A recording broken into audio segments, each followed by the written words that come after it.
네, 차관님, 최상무 부총리 그 미국 국채 매입 관련해서 법적인 문제는 없다라고 했는데요.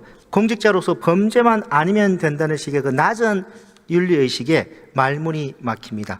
혹시 그 차관님도 법적인 문제만 없으면 된다 이런 생각이신가요? 법적인 문제는 저희가 공직자 이해충돌 방지법이랄지 최종적으로는 그걸 담당하는 권익위 물어봐야 되겠습니다만, 아까 제가 설명드린 부분은 저희가 새롭게 달러를 매입을 해서 국채를 샀으면은 혹시라도 이해 충돌에 그런 문제가 있겠지만, 이미 기존에 사인 때 가지고 계셨던 달러를 가지고 국채를 사신 거는 별도의 일부 언론에서 비판하시는 달러 절하에 배팅을 했다, 그런 거랑 관계가 없다라는 말씀을 드린 겁니다. 제 질문 취지는요, 간단합니다.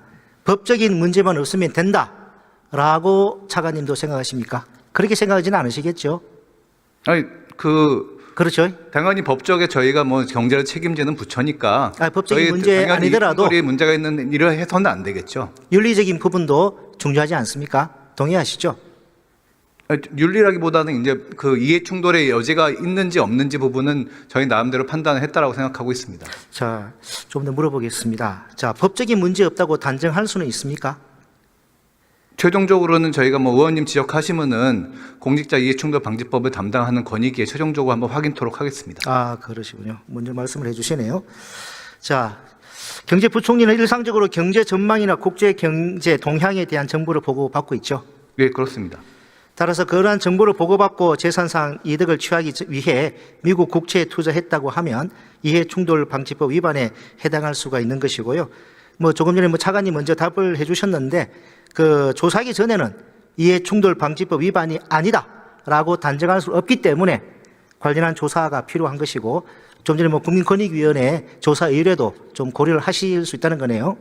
조사라기보다 조사일지 뭘지 한번 형식을 한번 협의해 보도록 하겠습니다만, 네, 검토해 주시기 바랍니다. 저희 좀 보완 설명을 드리면, 그런 취지로 말씀하신 우리나라 국채도 상당 부분 보유하고 계시는데 그 부분도 의원님 지적하신 바에 따르면은 이해상충 소지가 있습니다. 제가 묻는 건 미국 국채가 지금 오히려 매입이 많이 문제가 되고 있지 않습니까? 조금 전에 의원님 기재위원이시니까 아시겠지만 미국 달러와의 경우에 혹시라도 미국 달러와 절하에 배팅을 했다라고 하면은 그냥 달러를 갖고 계시는 게 낫지, 미국 국채를 사면 오히려 달러 미국 금리와 금리의 문제 때문에 오히려 약간 배팅하는 게 아니라 오히려 이익이 감소하게 됩니다. 만약 그렇다 그러면은 최상무 부총리 지금 되게 억울하실 것 같아요. 그런 억울함을 밝히기 위해서라도 명명백백하게 사실관계를 확인을 좀 해보는 것이 필요할 것 같습니다. 한번 논의해보도록 좋습니다. 자, 저는 미국 국채 문제 관련해서 조금 더 심각한 문제가 있다고 봅니다. 최상무 부총리가 투자한 미국 국채 표면 금리가 낮은 소위 저쿠폰 채권이죠. 제가 자세한 거는 제가 언론 통해서 알고 있는 정도입니다. 자, 지난해 저쿠폰 채권이 고액 자산가들한테 매우 인기가 많았습니다. 왜 그런지 혹시 아십니까? 그건 잘 모르겠습니다. 예. 자, 말씀드리겠습니다. 저쿠폰 채권은 이자 수입도 있지만 그보다는 자본이득, 매매 차익을 기대하고 투자하는 것입니다.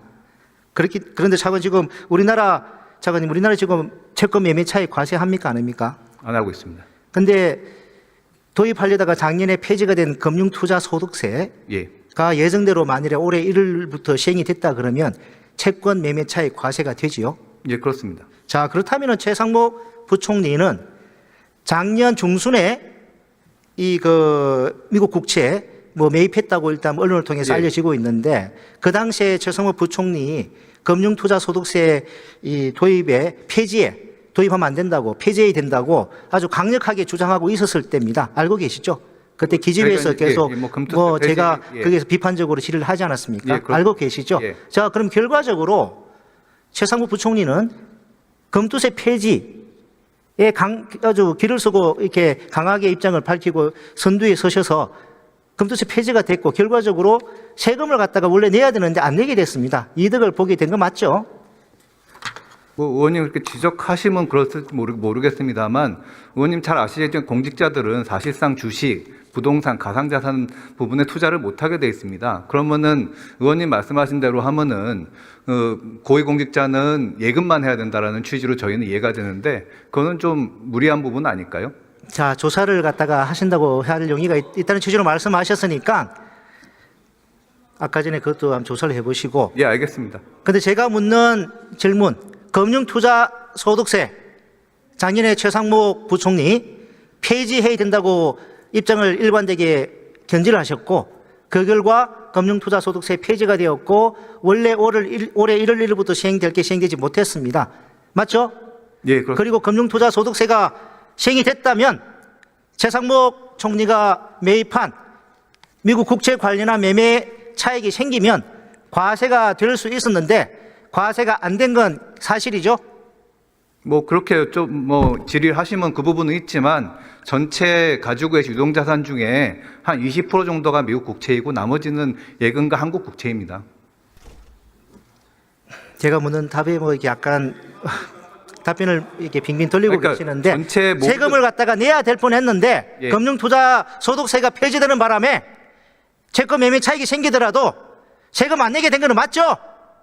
맞습니까? 안 맞습니까? 그 2억 원 부분에 대해서는 맞습니다. 맞죠? 예. 됐습니다. 우리 국무는 경제사령탑이라고 하는 최성목 부총리가